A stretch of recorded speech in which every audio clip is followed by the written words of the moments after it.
Welcome to the Roetzel Health Law Hotspot. Health Law Hotspot is a podcast for physicians and health professionals that covers the legal issues and trends that affect the healthcare industry. Hi, everyone. Welcome to the Health Law Hotspot. This is Ericka Adler, shareholder and leader of the healthcare practice group at Roetzel and Andress.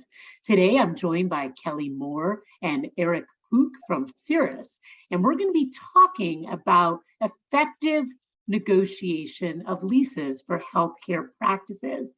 Eric and Kelly come to us from an organization that is devoted specifically to working with healthcare providers, whether it's dentists, doctors, veterinarians, specifically in reviewing their leases, negotiating their leases, and helping create standalone leases, and specifically in the healthcare area. So what we want to talk about today are some tips they might have, some stories they might be able to share about good outcomes and maybe mistakes they've seen people make.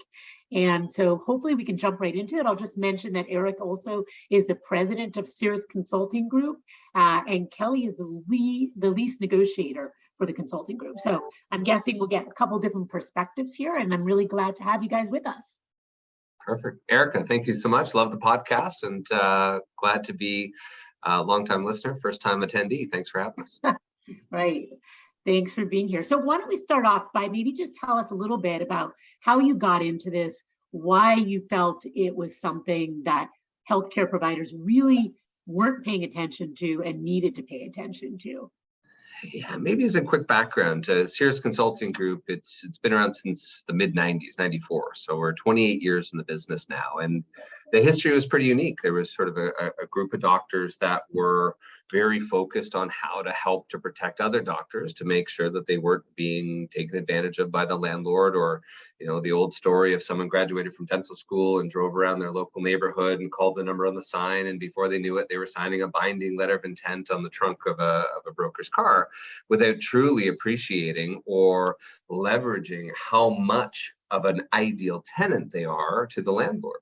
So they partnered with a bunch of real estate experts, and now we've done over 13,000 successful lease negotiations. And yeah, pretty uniquely, we're the only healthcare specialized tenant representation firm of our kind in North America. And it feels like we're just getting started. COVID has really sort of opened a lot of doctors' eyes to the importance of the office lease.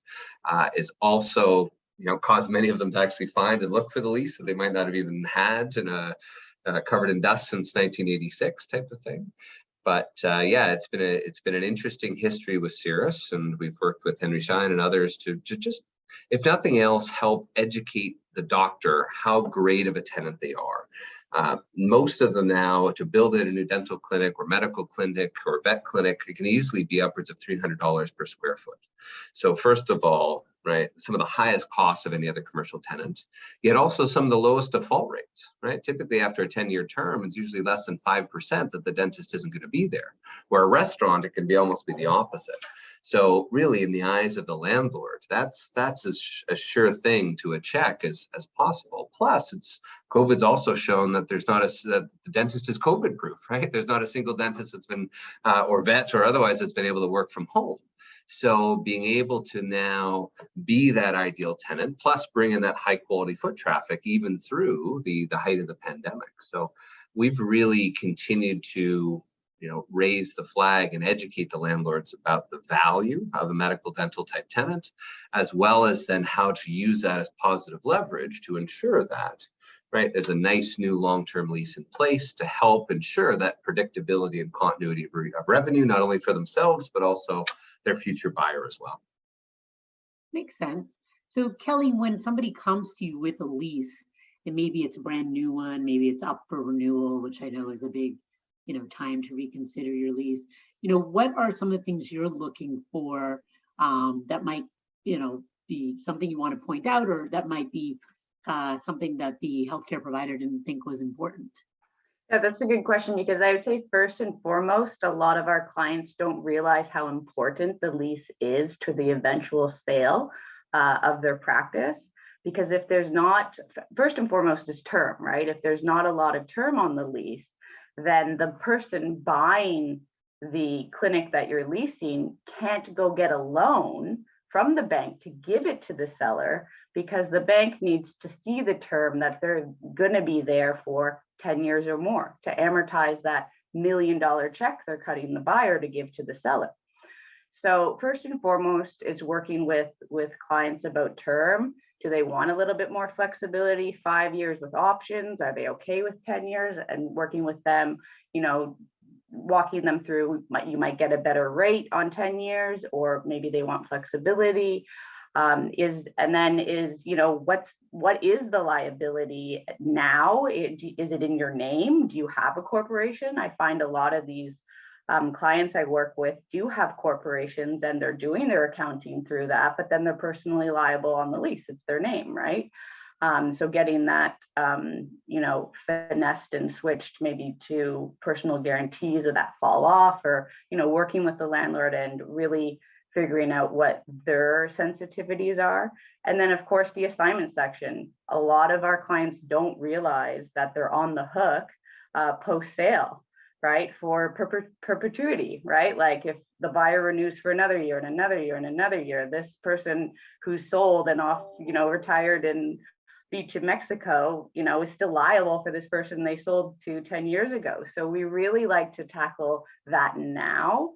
And we have a great success rate at removing the doctor today before they sell. Do you find that landlords are receptive to you being involved? Do they get annoyed when they're not dealing directly with the healthcare provider? No, I think a lot of them actually, either when I get involved in the first place or after, say, oh, thank you for making this move along more quickly, right? Because the doctor's there doing their business 9 to 5, when I can then talk to the landlord during their business hours, which is 9 to 5, right?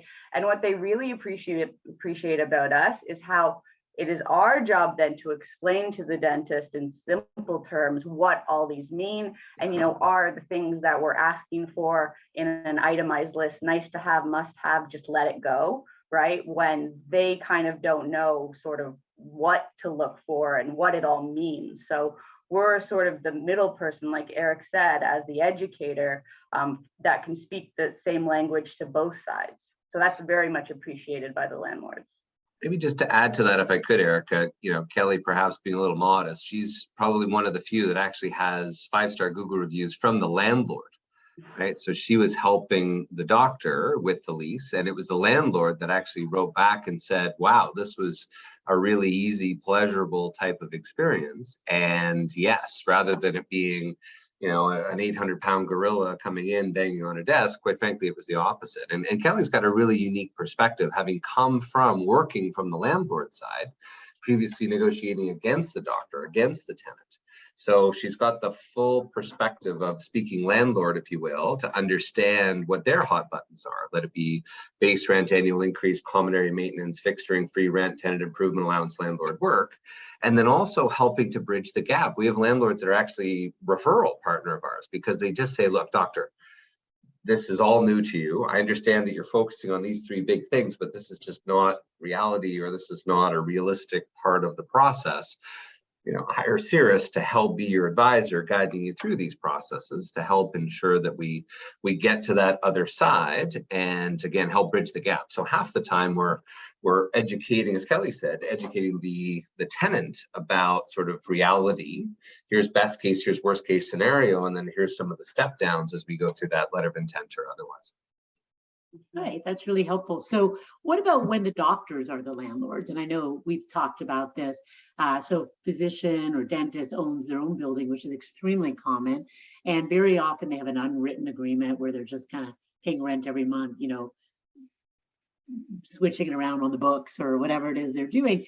And they don't really need or want, let's say a better word for it, to have a written lease until they want to sell their practice, right? And then suddenly the buyer's like, well, who's the landlord? And what does that lease look like? And then you have to come up with something. How do those leases look different, if at all? Or should they really kind of be the same, really an arm's length landlord type situation? And I guess as a second question to that, if a doctor does have a lease while his own practice is the tenant, how does that look the same or different? Yeah, great question, maybe from my perspective, and then Kelly, if you have anything to add through here. It's a few components. I just did a webinar recently with Bob Gray, who's one of the foremost dental accountants in the country. And, he stands up and down all day long to remind his clients to, have a properly structured dental medical type of lease to separate those two entities. And there's a few reasons for it. As he was talking from a tax perspective, right? Obviously from an audit perspective, are you paying yourself rent? If so, what rent?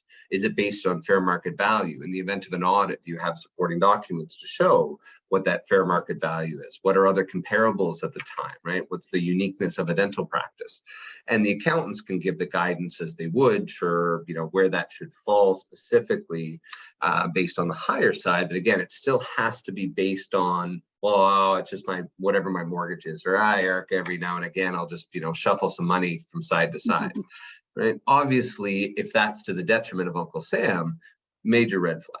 So one of the main components is to make sure that, yes, it's not just something you might have downloaded from the internet 20 years ago because your bank said, oh, you're closing today, you better download something from the internet. So that's the first piece, is a very nice, clear delineation. The other piece is lots of other questions, right? Doctor, do you have something that's in place that who's responsible for what? Who's shoveling, right? Was there a slip and fall, et cetera? Is there really a delineation in terms of scope of services? In addition to that, looking forward, you look at sort of the value of the building and the value of the practice.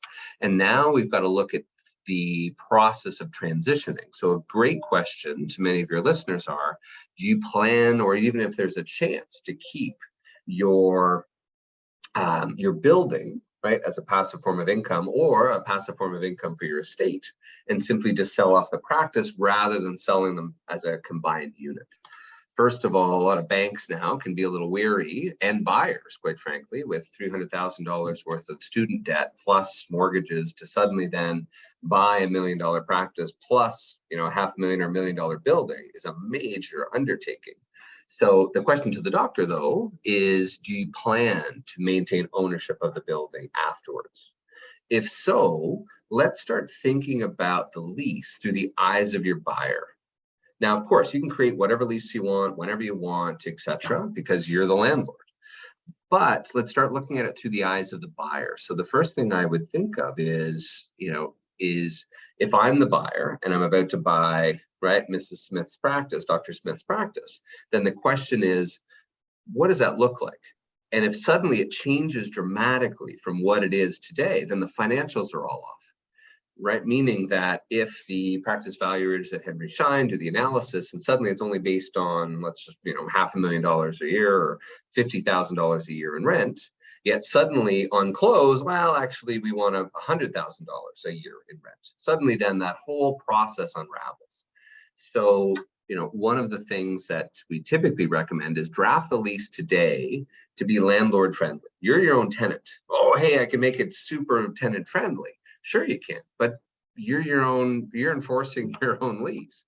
So do it today as if you're the full-time landlord, so that the financials and the past 3 or 4 or 5 years of the financials are accurate to what you want it to be in the future. Let it be a triple net lease or a gross lease or a modified gross lease.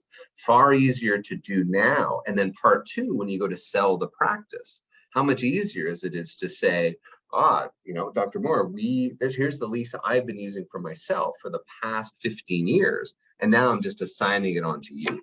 It really does take that buyer who might be nervous, or their team might be nervous, because suddenly if the ink is still wet on that lease that's presented to them the day of close, whoa, hang on a second, right? Now, what are you throwing at me here? Well, yeah, sure, I got the practice price down from 1.5 to 1.2, but hang on a second, now you're just baking that into the lease, and now I'm committed to another 10 years plus 2 5-year options going up at 5% per year. Well, did you really save any money on the acquisition, and are you just now paying it back in rent? So just at a high level, and then again, heaven forbid the doctor passed away. You asked about some examples and some stories. There was a very prominent oromaxillofacial surgeon on the East Coast that had a plane crash that unfortunately had 3 separate locations that needed to be sold, and each of those he owned. And without a lease in place, creates a significant challenge to again, have a clear delineation of financials and to help ensure that there is, again, clarity for the buyer if, heaven forbid, something ever happened to the doctor. So it's a long about answer, Ericka, but hopefully that does sort of shape a few things that for those of your listeners that do own their own real estate are some good considerations as to where an advisor can fit in to sort of help look at all the different aspects and ultimately help put a protective force field around those eventual practice sale proceeds. Yeah, Kelly, any thoughts on that?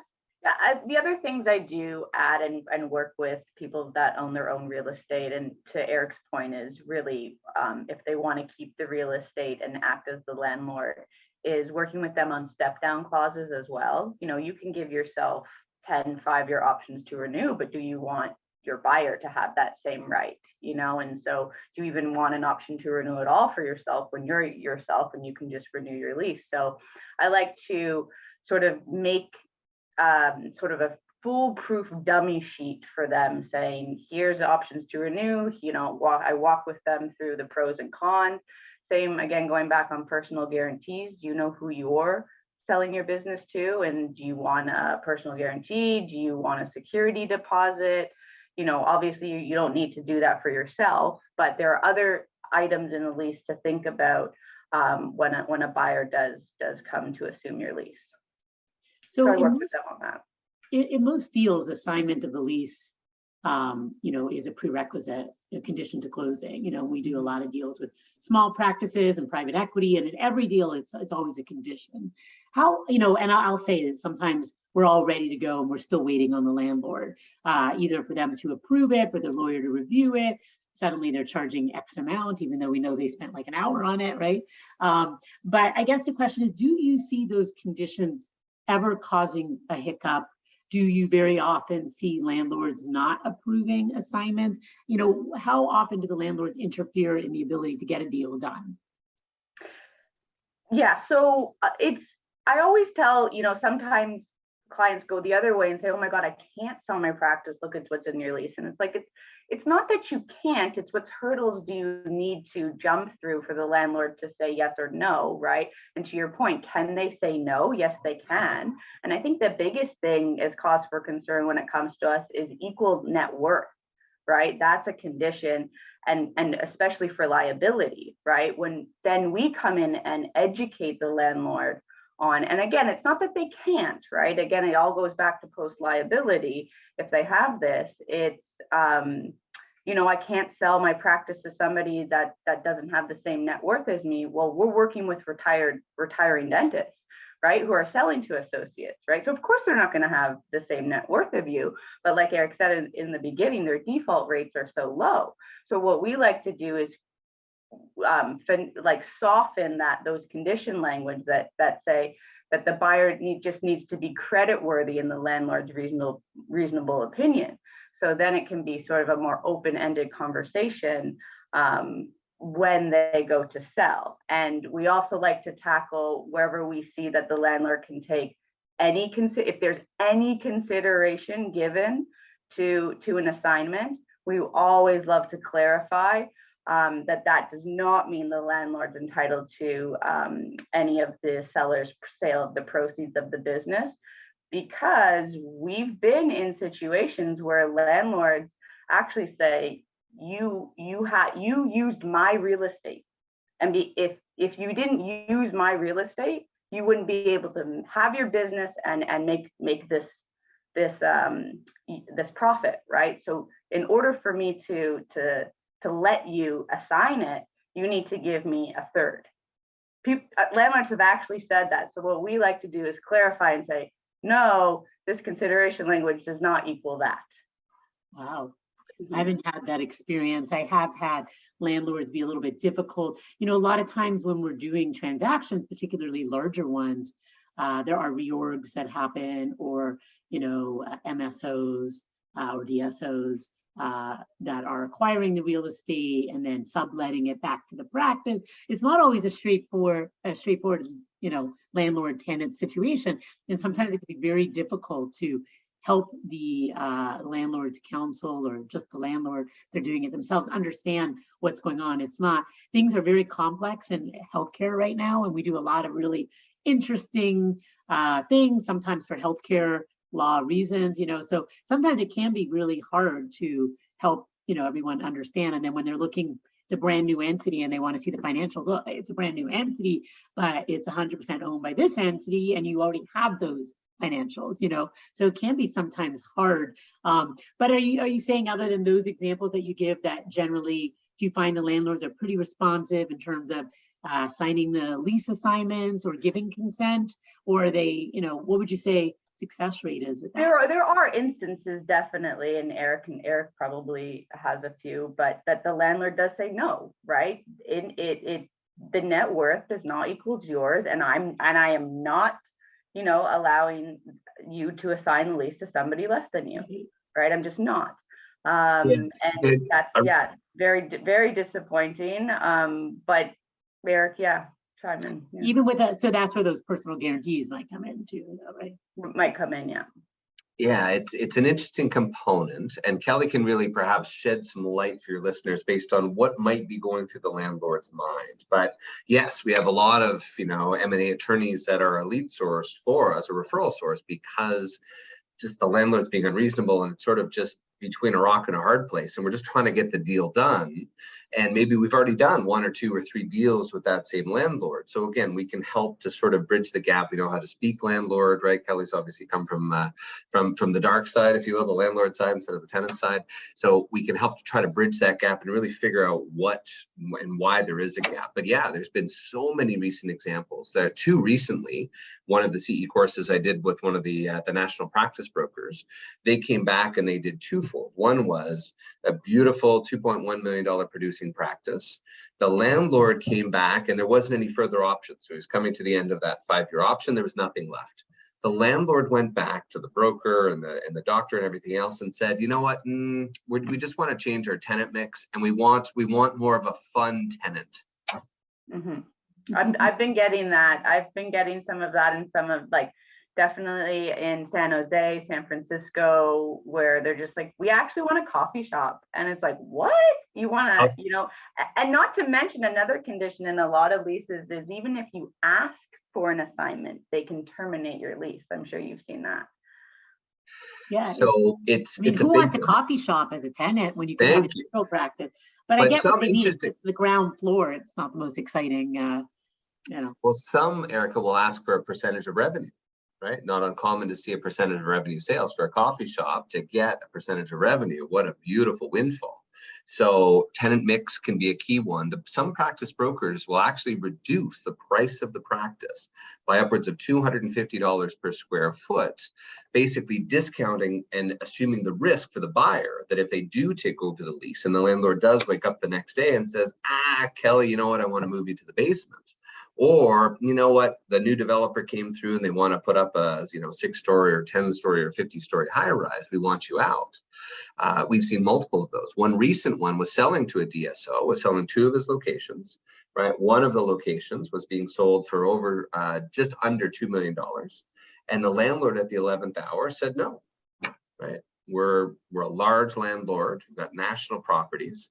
We don't want it selling to a national DSO, and more importantly, we don't want it to go to a corporate tenant. And we're thinking of doing some larger redevelopments, etc. And we know if that corporation goes in, it's going to be there for life. So, as an adjustment on close at the 11th hour, that doctor had to pay $160,000 to the landlord purely for a signature on the bottom to assign the lease from one to the other.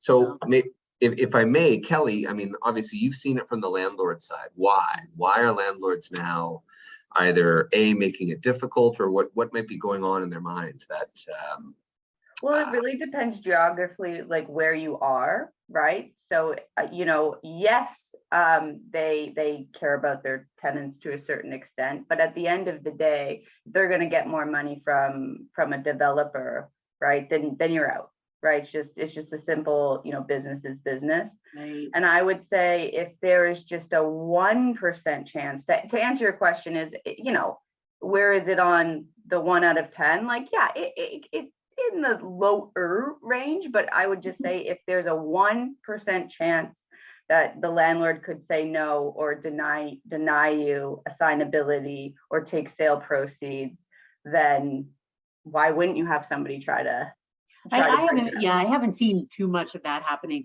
Obviously, we only represent healthcare practices generally, especially after COVID, where I'm in Chicago. So we see there's still a lot of space that's empty. So having a good tenant is still very appealing.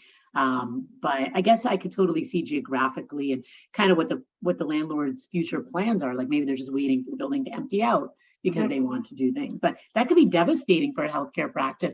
Now, what is the practice? Obviously, the practice are the providers, the patient list, etc. It is totally possible to relocate to a new space, but that takes time to negotiate that lease, to build things out. It's very doable. So I would think with a time frame in place, it's not the end of the world, but you're right. When you want to sell and you're looking at that lease arrangement, it's super important. We had a dentist, I think it was a dentist last year, and the landlord, they wanted to tear down the building. And so we went through some pretty heavy negotiation, in terms of him relocating to an equivalent space. So really time is everything, right? 6 months, is that enough? 12 months? Probably enough, right? Especially if you want to build out. I know you and I worked on something where there was a potential build out, and kind of fitting that into a transaction can be really tough.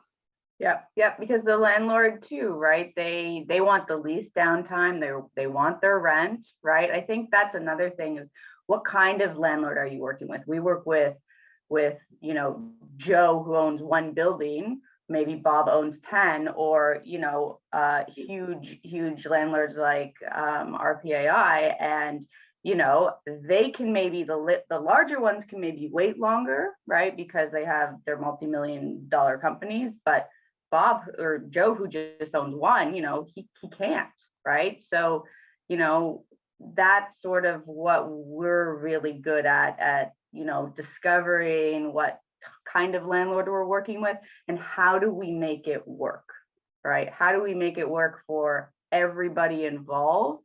And obviously on this call, where you can tell that we know so much about the dentist business that we're not even talking about the problems that we encounter in the lease and how we fix those, legally. So there's just so much involved because there's so much money involved in dentistry and veterinary and GPs as well. Right, makes sense. All right, so the healthcare providers out there, no matter what their specialty is, what they really need to know is, A, if they own their building, make sure they have a separate entity and a separate lease. They should be talking to somebody on making sure that lease is done properly. Secondly, if they have a lease, have they ever had someone look at it? Are they paying the right rates? Are the terms good? What should they be looking to approve? Maybe immediately, maybe when it comes up for renewal, right? Thirdly, is it coming up for renewal? Don't just auto renew. Are there some things that you could be doing now to improve your lease or maybe protect for what your retirement plans or your selling plans might be, etc. So that's really all kind of the whole life cycle of a healthcare practice is you got to keep an eye on that lease. And sometimes I think my clients just think of it as like, it's a monthly expense and yeah, it's just another contract, but really it can impact so much. It's not the same as their computer service contract or their cleaning contract, right? It is really an important piece of the whole structure of the practice. Did I miss anything or does that sound right? I was just going to add the best thing for any of your listeners right now, not while driving, but just take this as a good action item on your phone to put in both the lease expiry date and then, quite frankly, more importantly, the option to renew deadline date. So many forget that. And that might be 6, 9, 12 months prior to expiry. And landlords put it in there. Rarely do they reach out proactively to remind the doctor, but clearly in their lease, it states that if they miss that option to renew deadline, those remaining 2 or 3 5-year options become null and void.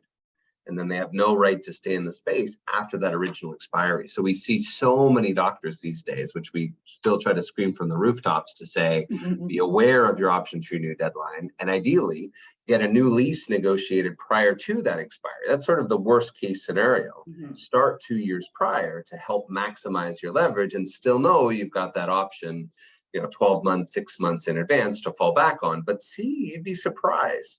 what the landlord may be willing to do, especially when dangling a new 10-year term with 2 5-year options, is, I mean, that's instant sort of receivable revenue for the landlord. So, and unfortunately, all they see from a practitioner is just a dollar sign, right? So it's term and rent is what motivates them. So underneath it all, but that's what it motivates them. The goal is how do we help to maximize that, to maximize their benefit.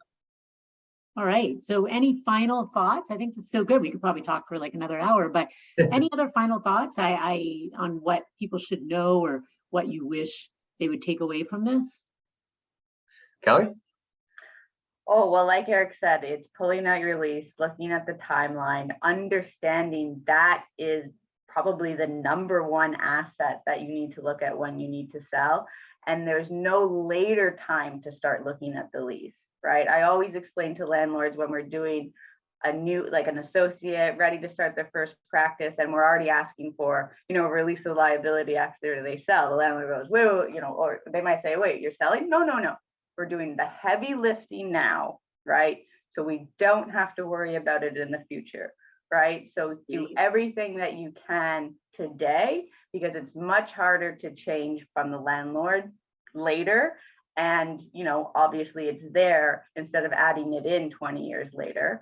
But as Eric said too, on a renewal, giving them more term, more money, it is definitely, softens them up to start opening up their lease. And we do have a lot of success in making changes that are specific to dentistry.